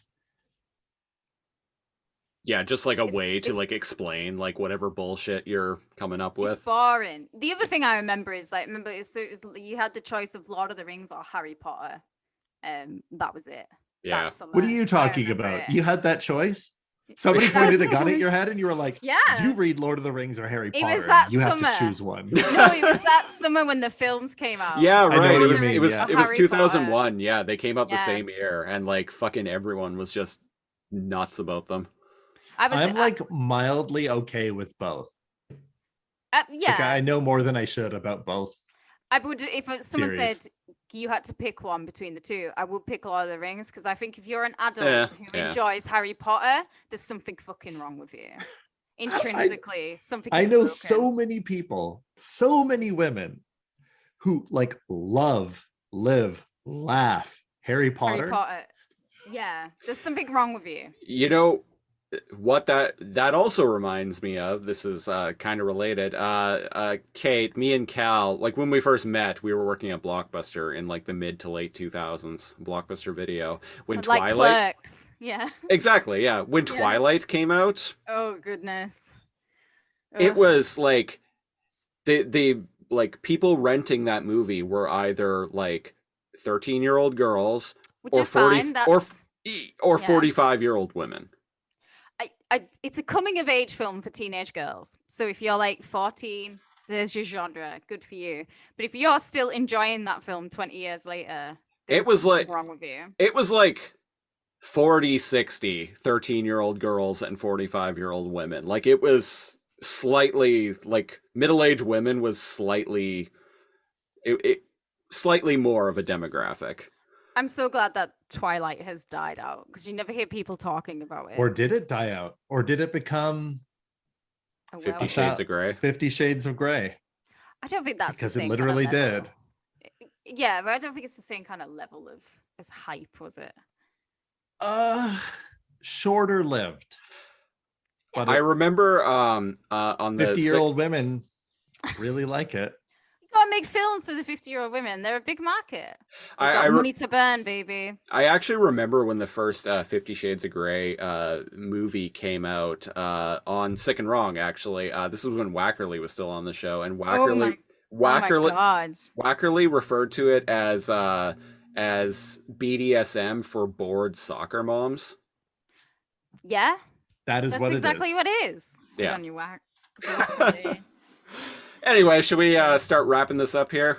This episode's pretty much done. That's the end of our Twilight / Lord of the Rings podcast. Next, let's review Twilight. Yeah, we've joked for a long time, me and Cal, about how we can like take like a 22-minute show and talk for like 3 hours. I think everyone can, though, because when you're watching like a film or a television show with your buddy, you'll talk and you'll make commentary all about it. Do you guys watch what's he called? Is it Cinema? I want to say Cinema Sins. Yes, I do. Yeah. I liked that. I liked that shit when it first came out, like a decade or so ago. I grew kind of tired of it eventually because it became very nitpicky. Like, not even to the point of being entertaining, but it became nitpicky. And like sometimes the things they were nitpicking weren't even correct. It's like, no, if you had paid closer attention to the film, you'd see that this isn't actually a plot hole. It's actually explained. So it's weird to me that you're being like super nitpicky about every little minor detail, but you're missing like you're missing very broad strokes, like plot elements. I find it hit or miss. I tend to only watch it now if it's a film I really, really love. And like sometimes he actually surprises you. Like I watched the one he did about Get Out, and I was like, and he brought up things about Get Out that I'd never even thought about. And I think that the rating on that was really low. And I never thought about like that film in like that way. And then when I rewatched Get Out for the second time, I was like, holy shit. I was like, I can't believe that I'd missed all this. So actually, same. The exact same story. I was like, oh, you're right. There is this. Every time somebody says like the writing, I appreciated the writing more after watching the Cinema Sins. Yeah. So sometimes it brings up that. Maybe I'll go check that one out because I haven't watched Cinema Sins. I think the last time I watched Cinema Sins was like maybe like 5 years ago now. So it is hit or miss. I agree with you. One thing that I will tell people is you don't need to watch The Room. Watch Cinema Sins breaking down The Room. I still disagree with you. I know. I really liked his Cinema Sins doing The Room. Yeah. Yeah, I know exactly what you're talking about. But I don't watch I won't watch ones that he's done for films I've never seen and just think Same. why. And he Yeah, does I'm a like, I lot don't of want it Disney spoiled. stuff. I'm not seeing like Disney films. But I think Yeah. he did a John Wick. That was really fun because I love John Wick. Like Fuck yeah. John Wick series is like some of the greatest cinema that's ever fucking happened. And you can tell he loves John Wick too. So, The director the writer of that went on to do a movie called Nobody or something.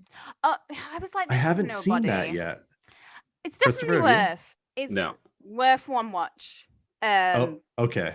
But it just wasn't. It's just a bit silly, and this is from somebody who loves John Wick saying it's a bit silly. If you watch it, you'll know. I mean, it was super hyped as well. I've still only seen the first John Wick.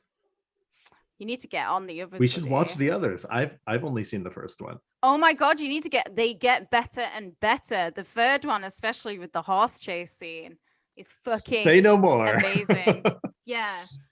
We're gonna have to watch John Wick 2 and 3. I'm not entirely sure if you're serious or not when you say that, but yeah, no, it's totally serious. We'll find out. I go to the cinema every time there's a new John Wick. I'm like, I'm there at the cinema. Cinema films. Oh, and that bit where he like sword fights a shark on a beach, like fucking hype. I would watch a movie where Keanu Reeves sword fights a fish on a beach, a shark on a beach.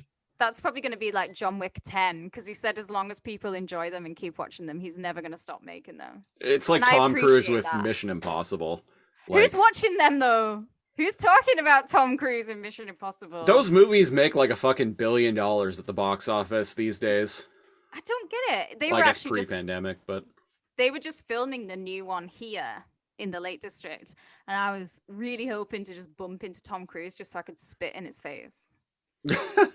Do not like Tom Cruise. You don't want to piss off the immortals. One of the immortals. I would be on there. What do the Scientologists call people? Is it when they blank you out? What is What's it? The term? The cat. What they call like non-Scientologists. It's when you're like banned from Scientology. There's a term for you. Yeah. Yeah. A something person, like a. Oh yeah, what is it? It's an initialism, like an SP. I think it's an SP. Yeah, that would be me if I spat in Tom Cruise's face. He deserves it. What is SP? That would be if we got banned from Scientology. Right, I'm looking it up. It's like a specific Scientology person. SP.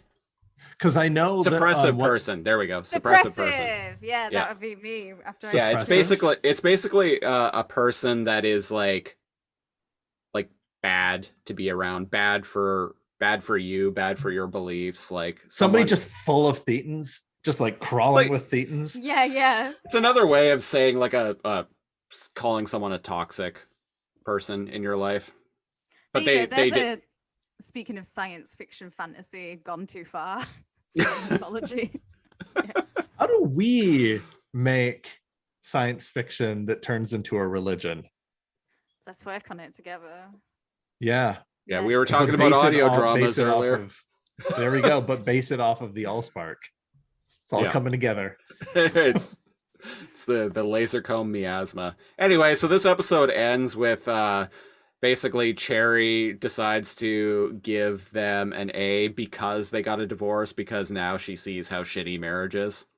Because her and Joffrey kind of weren't getting along. Out. Yeah. But I like the background. You see them in their matching hunting outfits with their little hats on, and they're just like, "See you later." And he points the gun at her again, and he's like bangs at her, fake cocks it. It's just so classic. So I didn't realize how much classic comedy was in this until you just can't beat the classics, can you? It's like Airplane, one of the greatest films ever made. Wall to wall classic comedy, and basically a straight up the script is like a 1-for-1 remake of the movie 0 Hour, which was like a made-for-TV disaster movie from like 1974 or something like that. But 0 Hour. They took the script from 0 Hour, and Airplane is basically the same, but it's all about delivery. They deliver the same lines, but they deliver them in like deadpan or comedic ways. and it completely changes the tone of that movie. It's shockingly brilliant. I need to. I found that out because of you. Yeah. Had you never seen Airplane? Did you not watch it when you were a kid? No, I meant I didn't know that it was based off of. Well, I didn't something else until Christopher mentioned to me. Yeah, it's a remake of a disaster movie called 0 Hour, and they the guys who made Airplane, they discovered it because what they would do is they would record over like B movies that would play in the middle of the night or late night or in the middle of the night, and they would just like watch. They would just watch whatever at random, whatever was randomly on, and they came across 0 Hour. That's how I discovered that Leslie Nielsen is hilarious. He is hilarious. It's the delivery, like you were he's saying. Great. Yeah, he's just one of those comedians who's got it. It's just good for him. Well, thanks for having me on the show. Is this the end? We're getting there. Shit. Kate, closing thoughts for Strangers with Candy. Well, I think you can tell that I love this show. I've watched it all a million times, and I can just recommend you. It's just every episode is an easy watch, and like I said, this is the least offensive. Some of the episodes could not be made. I don't think the show could be made today. I don't think it would get allowed. I'm really surprised that the kind of Me Too movement hasn't gone for Colbert at this point and used this, especially because he's got a lot of right-wing hate against him. I'm surprised they don't. He's got hate on both sides. To be fair, he does. Yeah. I love Colbert. I think he's hilarious. So do I. Brilliant. You know, we strive to be as funny as Colbert. We never will, but yeah. You know, back in real quick sidebar, but back during the 2010 Olympics, Stephen Colbert actually filmed a bunch of segments for his show. He did a free show at Creekside Park in Vancouver. Oh, wow. It was completely free. You just show up, and this park was huge, and you could just show up, and so we did that. So we got to see him film a bunch of segments for like an entire week's worth of shows during the 2010 Olympics. Oh, that's so cool. I totally and he ends up singing the Canadian anthem's lyrics in the tone of the American anthem. And vice versa. To the tune of the Star Spangled Banner, and then they did vice versa, and then they like combined them at one point. That's fucking talent right there to do that. It was quite funny. I know the first line of the Canadian national anthem. In fact, I know some of the American. I know none of the British. So you know, "Oh Canada," and that's it. Our home and native land. Our home on native land. Oh, there you go. Is it on native land? No, is it? Is that the Sorry, part of my family's First Nations, and that's a little something we liked to throw in there. Change. Yeah, well, it's true. Yeah. Cal, your closing thoughts about Strangers with Candy. I feel like I would appreciate it more if I had watched it when it was on air and watched it from the beginning onward. Because I found it, again, we're watching it 21 years late.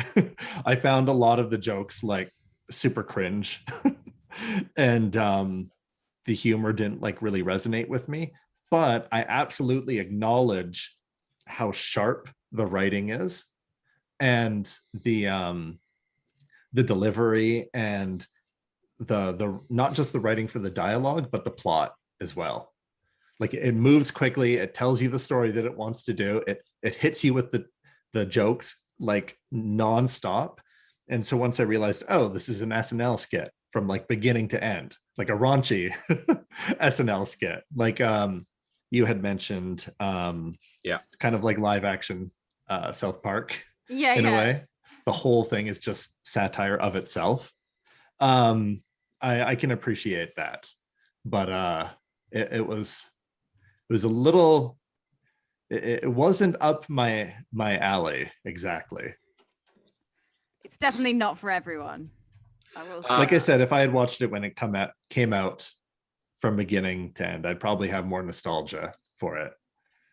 I I definitely, especially talking through it now for this podcast, I'm definitely appreciating some of the subtleties and nuance of the comedy a lot more than the first time I watched it. I also I watched it for the first time a couple of days ago, and then I watched it again just before we started recording, and then I was kind of skimming through it as we were excuse me, as we were doing the podcast, and I liked it more each time. It was definitely growing on me.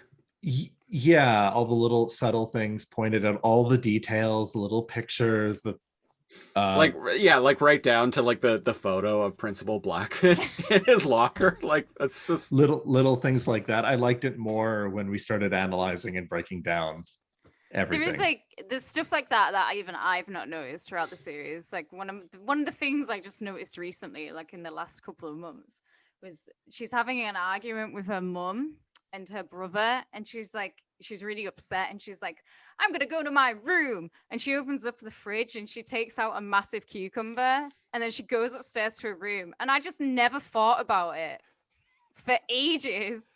And then I watched it one day and I was like, oh my god, she's gonna go to her room and fuck herself with that cucumber. The jokes in the jokes are exactly. Really well written. It's kind of like The Simpsons sometimes in that I think it's like very multi-layered, and to do that as a writer and to do that in the time frame that they would have had, especially because it is a series and it was a sitcom and it ran for like there's 3 series of it, is fucking impressive. And they aired in the span of like a year and a half, so like they were shooting these things like their production schedule must have been pretty grueling. Yeah, that is just pure talent, and like I really appreciate that. Mm-hmm. All right. And the basis of it is so ludicrous that you know exactly what you're getting into. Yeah. Like if you watch the intro and you don't like the little intro, then you won't like the show. But if you're like, that sounds stupid, I'm in, you'll probably like the show. All right, that has been episode 6 of the LaserComb podcast, where we discuss the 17th episode overall of Strangers with Candy. If you want to support the show, go to patreon.com/lasercomb. We have a whole bunch of tiers, $5, $10, $25. There's even a gold level tier of $100 that no one subscribes to. Surprise, gold surprise. Level? Yeah, gold level. Is that where people meet us? Yes, that's where people can actually be on this show. Oh yeah. Oh, so they can subscribe and then they do the episode. Yeah. Facebook.com/lasercomb, LAZORCOMB. It's kind of the central hub for this and all the other shows that I produce and we record each and every week. Twitter, I am at LaserComb, spelled the exact same way. Cal, you are at NeoCal, NEO_KAL. On the Twitters. On the Twitters. Kate, thanks for being on the show. Where can people find you?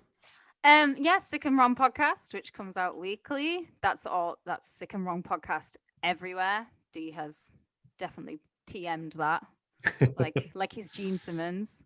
That's available. But me personally, I'm just KAY_4 THOR on Instagram. If you want to follow me there.